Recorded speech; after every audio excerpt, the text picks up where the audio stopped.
Alright then, my name's Raksak, the greatest gutter tier gamer on the face of this earth, and I'd say welcome to the Evolution Collection event, but I can barely get logged in long enough to play it or even look at the cosmetics. As far as launches go for one of the events in this game, I'd say this is up there with one of the more notable disasters, but hopefully by the time you watch this, everything is back to normal. So, because I've only managed about an hour's worth of games in the last 20 to 24 hours, I thought I'd just give you my review of the collections that culminate in the Rampart's Heirloom, and I'll give you my verdict on whether or not I think these skins are worth the full payout to get your hands on the Monkey Wrench or one of the other selections. So let's breeze through these quickly, and remember, cosmetic reviews are entirely seen through the eye of the beholder, so maybe you'll agree with me, maybe you won't, but let me know in the comments what you think, because I'm right no matter what. Right, so first up we've got a Solar Soldier, legendary Bangalore skin with a wash of purple across the board and striking designs highlighted in lilac all across the skin surface. I like how they barge right through her face and they bury the pigmentation in straight through the eyeballs.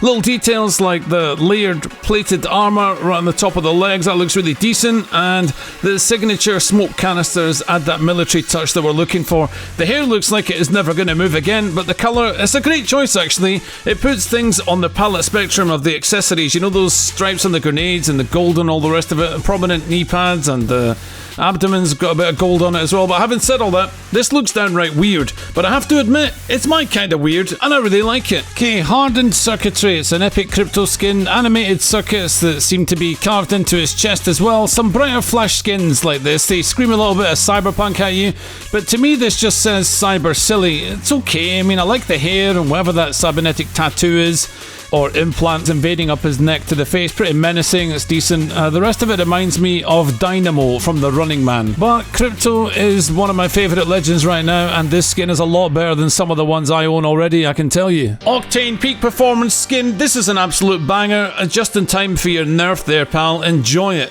As is typical for the fast boy, he's hooked up to look like speed is absolutely everything to him, and they've gone with making him look like he's about to take flight and transform into a fighter jet.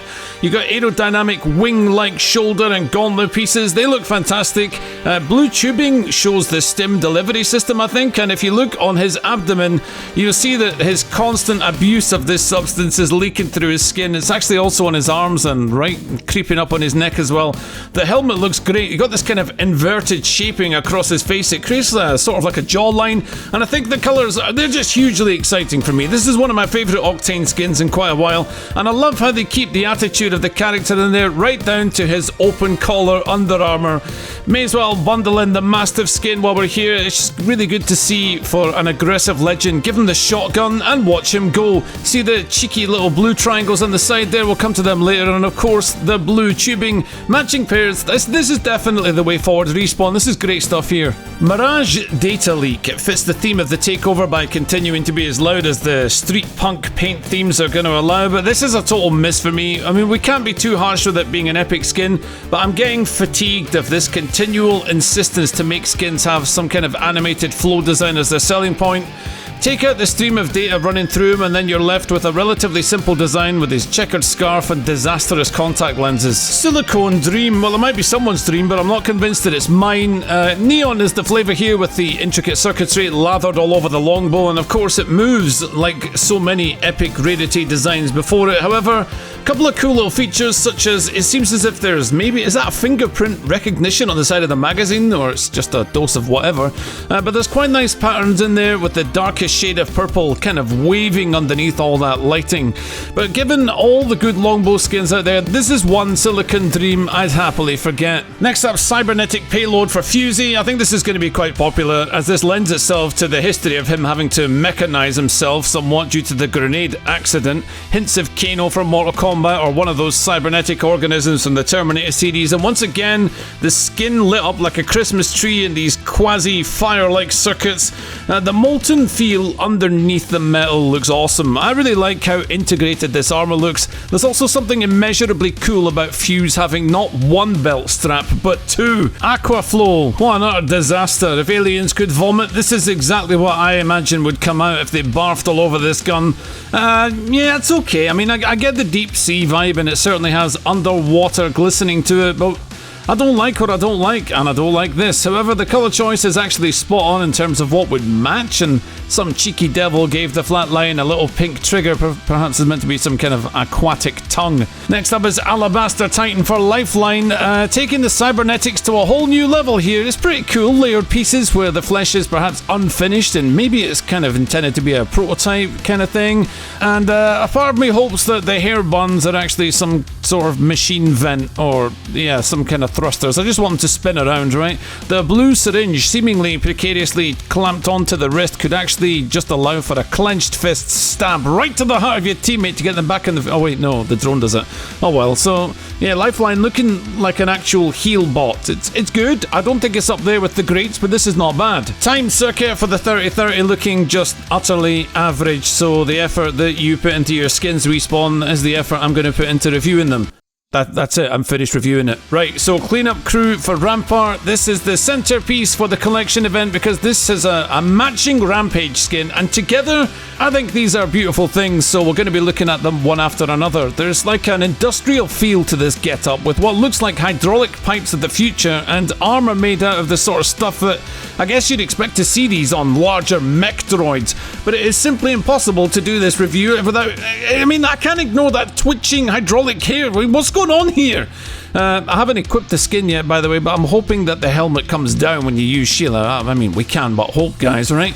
There's loads to like about this skin, though, because the Under Armour seems bold at first glance, but on the colour wheel, green and yellow, they're actually not too far apart, and the deep purple serves as like an accentuator for your main yellow plate pieces. It feels a little bit rustic as a skin without knowledge of who would wear it, but because we all know all about Rampart, it's fantastic, and I love it. Now, when you look at the hydraulic helper for the Rampage, you get a better understanding of the colour choice here because it's actually like a dirty yellow, and it gives it that construction worker feeling without it being too bling bling. The main thing I love about this skin is that they have made a massive girthy LMG look quite sleek, and even a couple of little green padded bits. It's quite cute, but honestly the two together I think is awesome. Pathfinder's elegant mechanics is actually a super cool skin, mainly because we've now found his off switch, and all you need to do to use it is punch him in the face.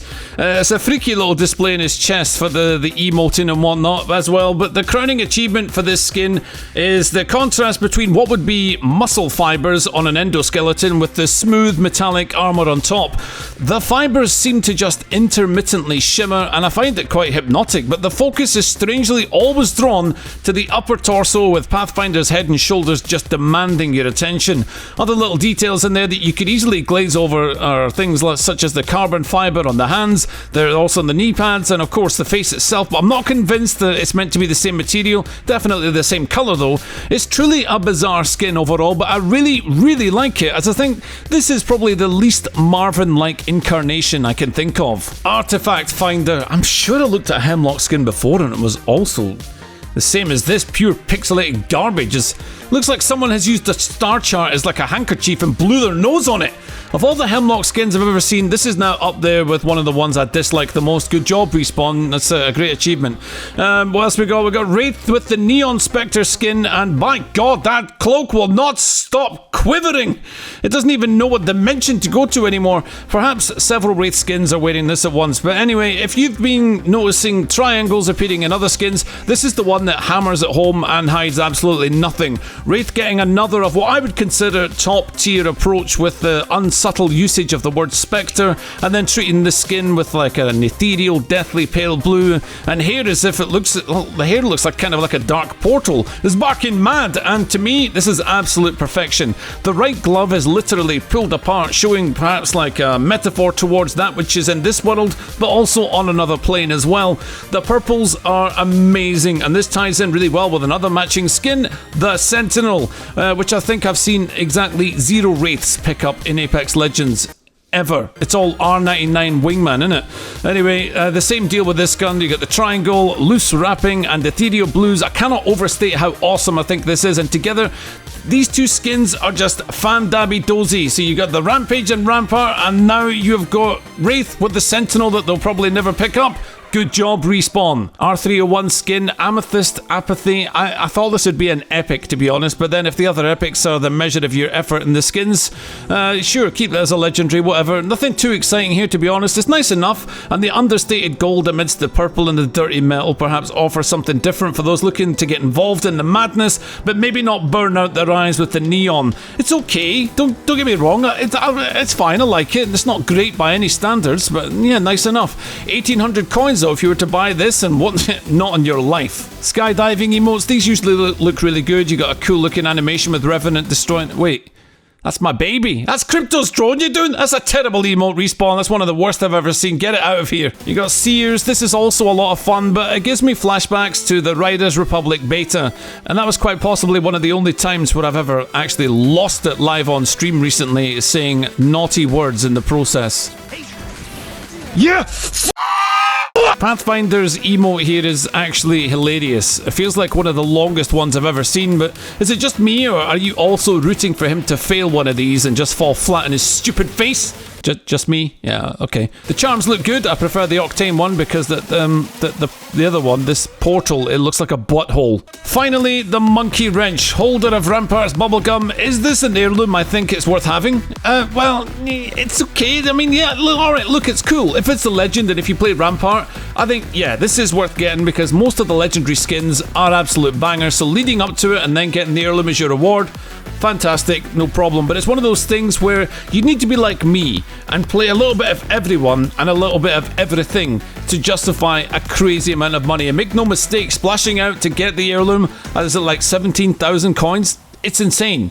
You can, of course, justify this by saying it's a free-to-play game and that you've saved up and you don't mind, you know, like waiting for the right time when you get the maximum amount for your money. So given that this costs what it costs, if you compare it to the other collection events, I'd say this one's really good, especially if you saw my Revenant Heirloom collection review. I just took a giant dump on most of what was on offer. One thing I will say is that I find it interesting how I think Revenant was given a little climbing buff around the time his heirloom was released, and now Rampart gets to pick up Sheila and walk around with her just as the heirloom arrives. The timing is truly spectacular and completely coincidental. Totally not broken at all, right?